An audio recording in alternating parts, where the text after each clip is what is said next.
Hey, this is Rich Blazevich. And in this video, I'm going to tell you how to use brainstorming to improve the quality and the speed of your writing when you're writing a book.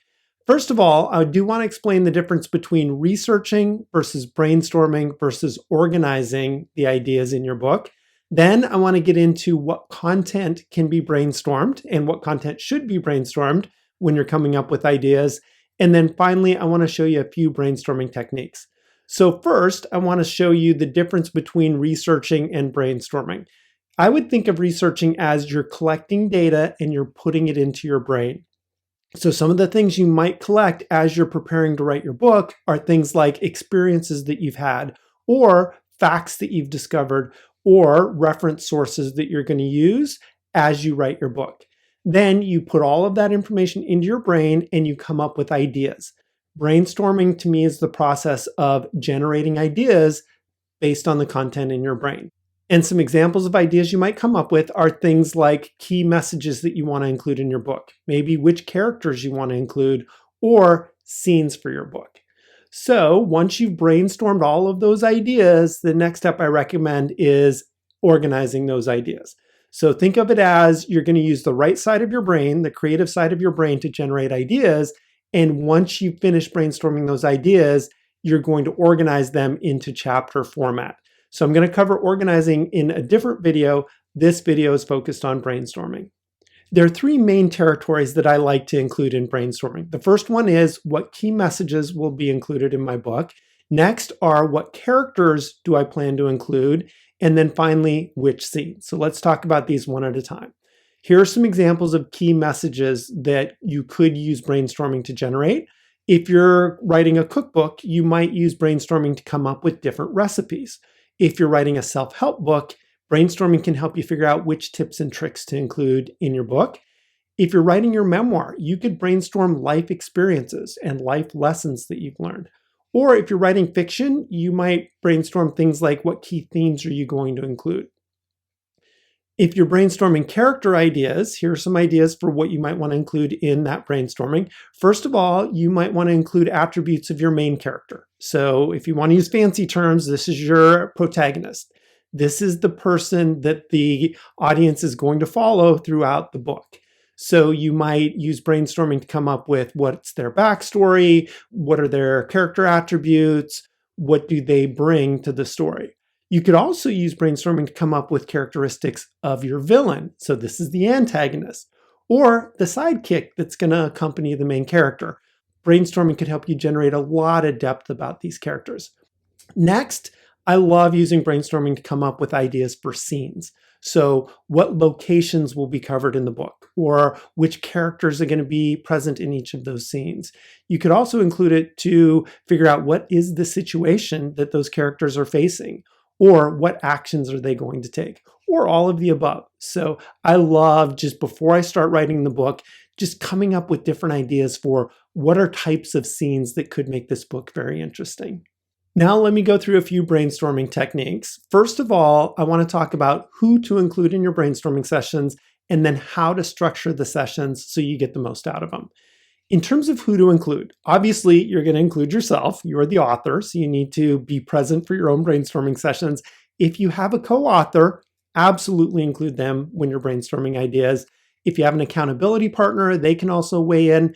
And then some people love to use their writers group to help them brainstorm ideas before they start writing. You can also include other people. If you have friends, if you have family members, I would love including people who are creative. So try and find people who can generate ideas, and those ideas might complement the ideas that you're coming up with. In terms of how to structure, I really like starting brainstorming sessions with what's the objective. So if you're going into it and you're saying, hey, the objective of my book is to do this, and the objective of the brainstorming session is to come up with character ideas, ideas for scenes, ideas for their main messages, let the other members of your brainstorming session know what are the objectives. Then explain who the audience is. Who will be reading your book and what do they want to get out of your book? Also, let everybody know what's the main topic of your book, what genre is your book in, and that way the brainstorming people, including yourself, can be reminded of, hey, this is what the book's about, and that helps you come up with ideas that are relevant for that book. I love starting with a few icebreakers. And this just gets people relaxed, it gets them comfortable, it gets them in a creative mindset. One of my favorite icebreakers is just go around to all the participants and say, what's your favorite vacation place and why? And I find that this gets people talking and relaxed and comfortable. It also helps people develop a little bit of a rapport with each other. Even if you're brainstorming on your own, then start by saying, okay, what's something pleasant? What's something encouraging? What's my favorite vacation spot? What's my favorite memory as a child?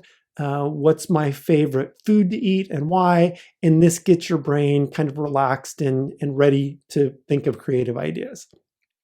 Next, you might go one category at a time. I definitely recommend don't try and brainstorm all ideas at once. Focus in on a category. And by that, I mean, you could focus on key messages first. Then you could go to which characters are going to be in the book. Then you can go into what are the different scenes in the book. But don't try and brainstorm everything at once. It'll end up being a bit of a jumbled mess.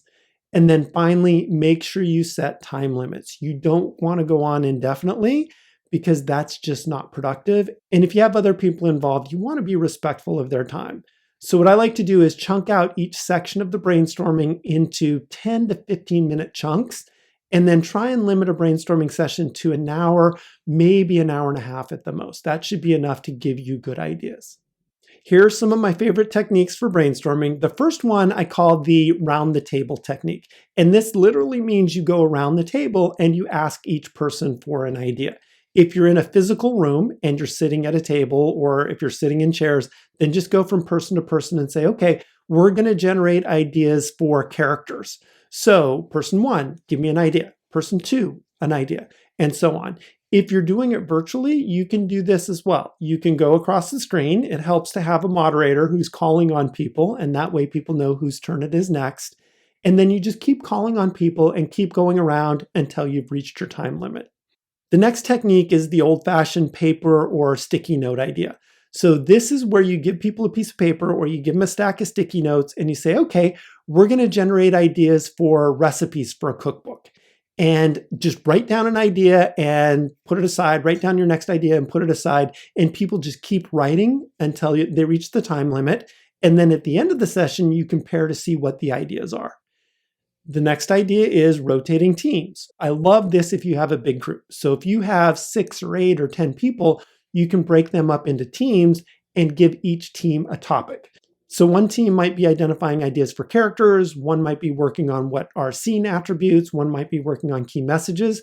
And then when you reach your time limit, you switch and each team takes a different topic and you keep switching until all of the teams have covered all of the topics.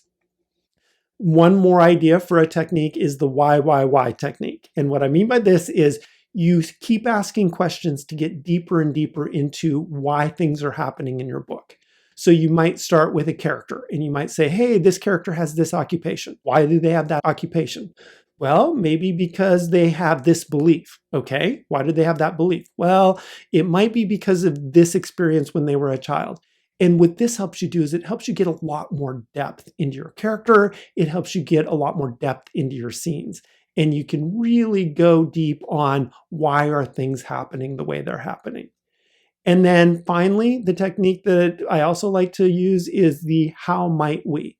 So if you're trying to figure out how might the characters do something, then just generate ideas. Well, how might we break into a bank? Well, we might need somebody who can crack open safes. Well, how might we find somebody who can crack open safes? Well, we might do this. And just keep going, how might we, until you come up with really creative, really interesting ideas. So those are different techniques for brainstorming. Here are a few secrets that I've discovered as I've done more and more brainstorming sessions. The first one is more ideas can lead to better ideas. If you just come up with 3 or 4 ideas on a topic, you typically come up with the most expected ideas. And when you're writing books, sometimes it's nice to have unexpected ideas. So if you come up with 20 or 30 or 40 ideas, sometimes those ideas are going to be crazy, some of them are going to be ridiculous, but some of them might be very interesting. So when you're brainstorming, keep generating more and more ideas until you've reached your time limit for that session. Next, creative partners can be a big help. So I like finding people who can think of ideas that I wouldn't think of. So try and find a brainstorming partner or try and find people for your brainstorming group who are more creative. And then finally, music and exercise can help. I like having a little bit of background music that I can play, something relaxing, something pleasant, not irritating, not annoying. You don't want people to be stressed out in brainstorming sessions. You want them to be relaxed. You want them to be creative. If I'm brainstorming on my own, what I'll do is I'll break up the session with some exercise. So I might brainstorm for an hour, then I'll go out and I'll walk my dogs. And then I'll come back and I'll brainstorm for another half an hour. And then I might just go outside and get some fresh air. So use exercise, use music, use things that help you relax when you're doing your brainstorming session. Here are some do's and don'ts as you're brainstorming. The first one is start with an objective. This really helps you come up with ideas that are relevant for the book you're writing. What you don't want to do is don't focus on unrelated ideas. If you're writing a book about how to do job interviews and somebody's coming up with ideas for a recipe or for an interesting place to travel, that's nice, it's creative, but try and keep people guided back to the objective that you've set. Next, go for quantity. You want lots of ideas, and you don't want to stop after the 10th or 15th or 20th idea. Sometimes the most creative, the most interesting, the most unexpected ideas are the ones that come when you're 20, 30, 40 ideas into your session. And then what you don't want to do is don't criticize and don't discount any ideas.